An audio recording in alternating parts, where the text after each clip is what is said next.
Okay, let's dive right into this explainer. Today, we're decoding some seriously fascinating research that kind of challenges everything we've been taught about a massive modern day epidemic knee pain. I mean, it seems like everywhere you look, regardless of age or lifestyle, someone is struggling with their joints, right? It limits our mobility, it totally dictates our daily choices, and frankly, it's just incredibly frustrating. But what if the way we've been looking at this widespread issue is completely backwards? Throughout this explainer, we're going to look at sources proposing a totally different perspective on why our joints actually hurt. We'll learn how the authors suggest we translate the signals our body is desperately trying to send us and uncover what might actually be happening beneath the surface. So, this brings us to a really fundamental question the authors ask about physical suffering. Is pain actually the enemy? Like, is it some malicious force just trying to hurt us and ruin our day? Our immediate instinct is, well, yeah, obviously, and we instantly declare war on that pain. But what if it's simply an internal message? The text suggests our bodies are actually highly intelligent, and they use literally the only language they have, which is physical sensation, to get our attention.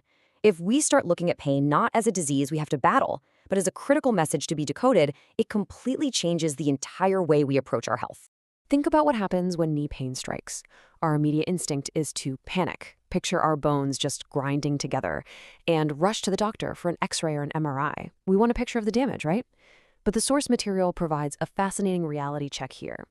The authors note that while modern x-rays are fantastic, they primarily show chemical changes in bone structures. They completely miss the true, invisible culprit. The reality is your knee joint is held together by this incredibly complex network of muscles. The texts argue that when there's an energy drop or a profound weakness in those specific supporting muscles, the joint literally loses its suspension. The bones compress, and bam, it hurts. But because an x-ray can't photograph an energy drop, we end up treating the structural symptom rather than the actual energetic cause. To really wrap our heads around this, the authors suggest we absolutely need to redefine what a symptom actually is. It's not a breakdown. It's an intelligent warning signal. Your body is this miraculous, self-regulating machine that is constantly 24 hours a day trying to maintain internal balance and heal itself. So when there's a blockage of energy, or when toxins start building up to dangerous levels within your systems, the body needs a way to alert you. It rings an alarm bell, and that alarm bell is exactly what we call a symptom. It's basically your body shouting, hey, pay attention down here, something isn't right. The texts use an incredible analogy to explain this, and I love this. Your knee pain is just like your car's check engine light. Think about it. When you're driving down the highway and that dashboard light turns red, you don't pull over, grab a hammer, and smash the light bulb, right? That would be crazy. You know the light isn't the problem itself. It means there's a complex mechanical issue under the hood. Well, your knee is the dashboard. The pain is the flashing light. The actual problem? It's somewhere else entirely. And this is where the research gets truly fascinating, especially for anyone who has tried literally every knee stretch or pain cream out there with zero luck. The root cause might actually be an SOS signal from an entirely different organ. For instance, the sources claim that chronic gastric issues in a stressed stomach, or even a hidden weakness in your kidneys, can actually manifest as sharp pain right in your knee joints. The knee just becomes the outlet for an internal organ's stress signal. The organs drop in energy, and because of how the body's energetic pathways are connected, that weakness shows up in the muscles supporting your knee. It's a stunning example of just how interconnected our entire biological system really is. Which, of course, leads us to the dangerous trap of modern convenience, quick fixes. The sources warn that when we reach for a strong painkiller just to get through the day, we're essentially taking wire cutters to that dashboard light. We're just silencing the brain's pain receptors. Sure, the light turns off, the pain temporarily stops, and you feel a false sense of security.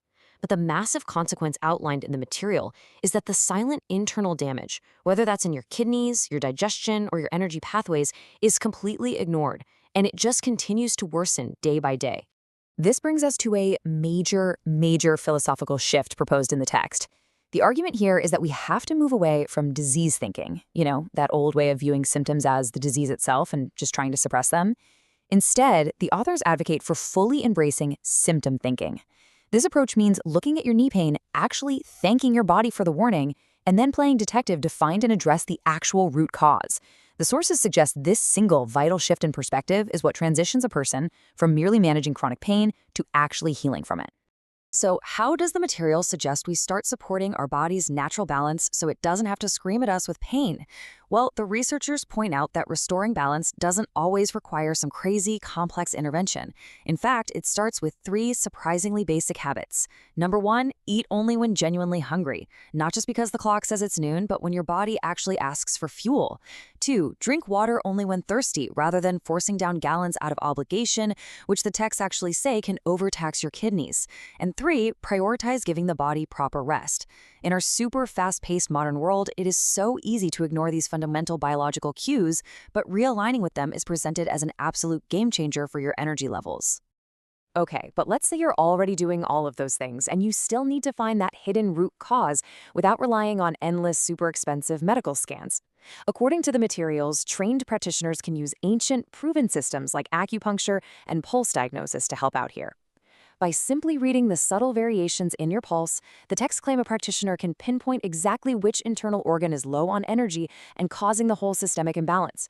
It's entirely non-invasive, yet it's perfectly designed to read the body's real-time internal dashboard so that the root cause can finally be balanced out. For treatment and further information, please contact Acumaster Abdul Rafe at 739-652-7327. Consulting an expert who truly understands this energetic, root cause approach is framed by the authors as the absolute best way to get your personal check engine light accurately diagnosed.